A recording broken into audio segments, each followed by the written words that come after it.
Nagkasundo si Pangulong Ferdinand R. Marcos Jr. at Chinese President Xi Jinping na palalimin ang kooperasyon ng Pilipinas at China sa naganap na bilateral meeting kahapon. Napag-usapan ang pagpapatibay ng relasyon sa larangan ng ekonomiya, agrikultura, enerhiya, edukasyon, infrastruktura, kultura, at turismo.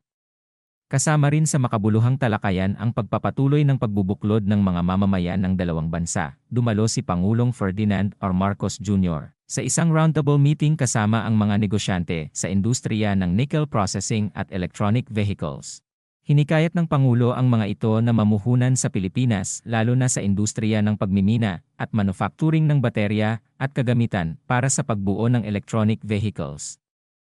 Inihayag din ng Pangulo ang suporta ng Pilipinas sa paggamit ng green technology bago bumalik ng bansa. Humarap si Pangulong Ferdinand R. Marcos Jr. sa mga miyembro ng Philippine Media Delegation ngayong araw sa siyudad ng Beijing sa pagtatapos ng kanyang 3 araw na official state visit sa People's Republic of China.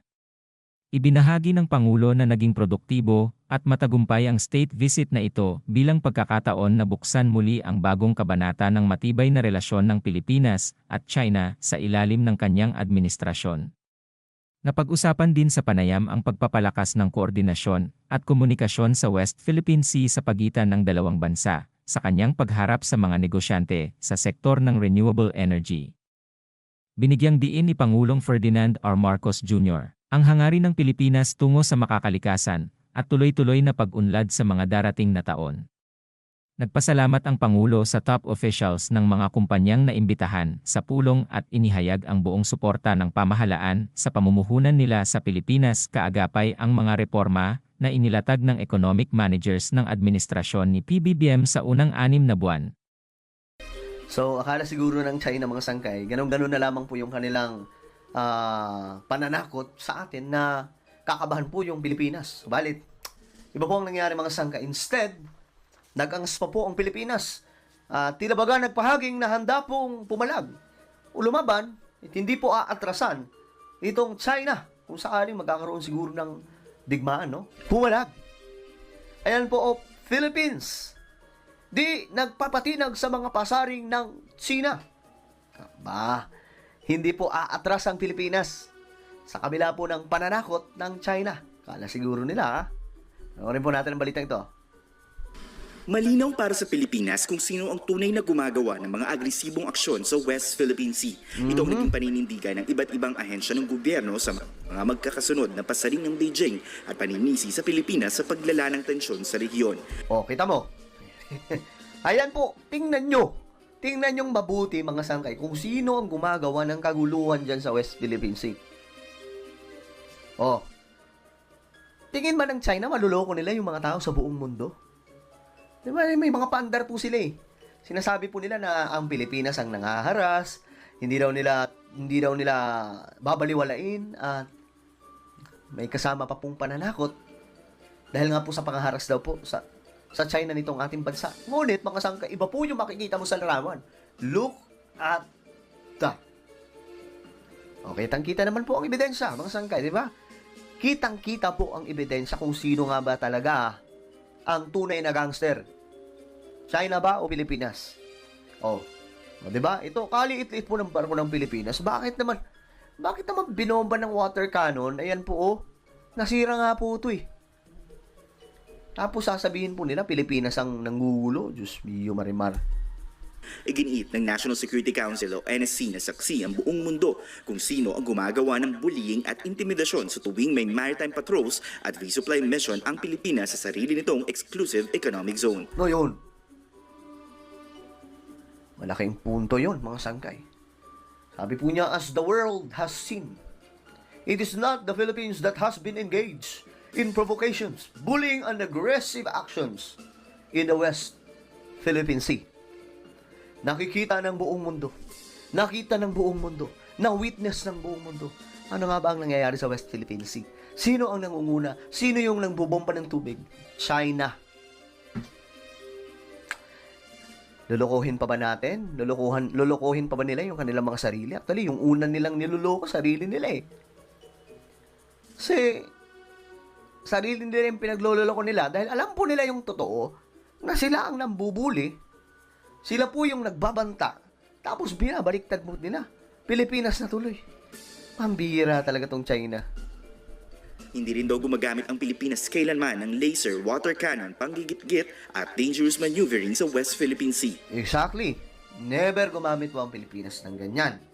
So, ibig sabihin, may tunay na nanggugulo. Sino? Hindi Pilipinas. Hindi China. Diba? Pero pinapalabas po nitong China, no? Tigas din talaga ng face, eh. Sa isang social media post naman, sinabi ni Philippine Coast Guard spokesperson for the West Philippine Sea, Jake Tariela, na mananatiling mapagmatyag ang bansa laban sa bullying. Bolta naman ni Armed Forces Chief General Romeo Bronner, dokumentado ang lahat ng mga ginagawa ng China sa West Philippine Sea. Dokumentado. Hindi po totoo yun, because kitang-kita naman natin sa mga video. Yun na lang po, tignan na lang po natin yung videos, yung mga pictures, they speak for themselves. At Mike, Yun talaga. Yun ang matibay na ebidensya kasi may mga video, eh. Ano sila lulusot dyan? Paano nila itatanggi yan?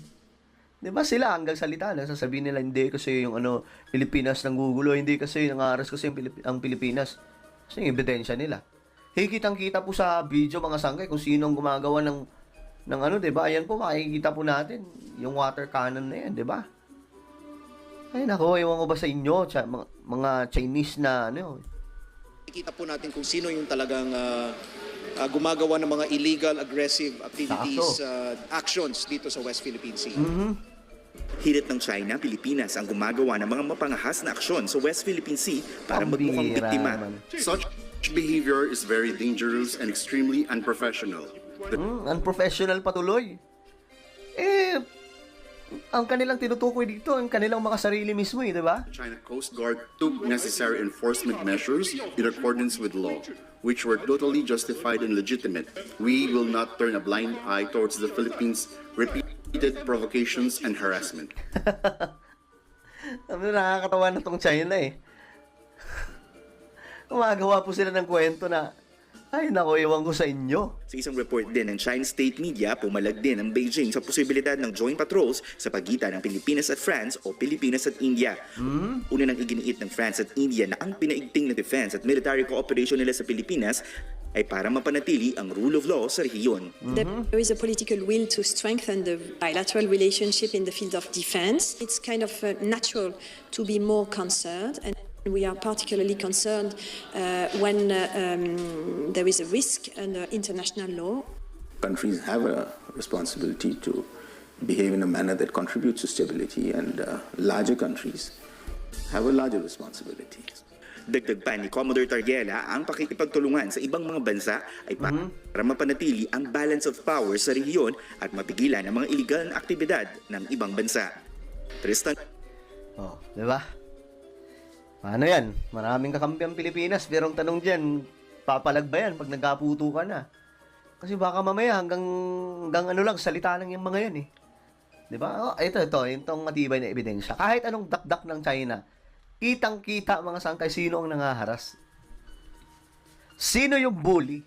Sino yung, ay nako po, Diyos mio, marimar naman. Well, ano po ang inyong komento mga sangkay? Pilipinas hindi magpapatinag, hindi magpapatalo, at handa pong lumaban. Anumang oras, laban po sa China. Nagustuhan mo ba ang video ito? Paki-like at share na din para mas marami pang makakalam sa balitang ito.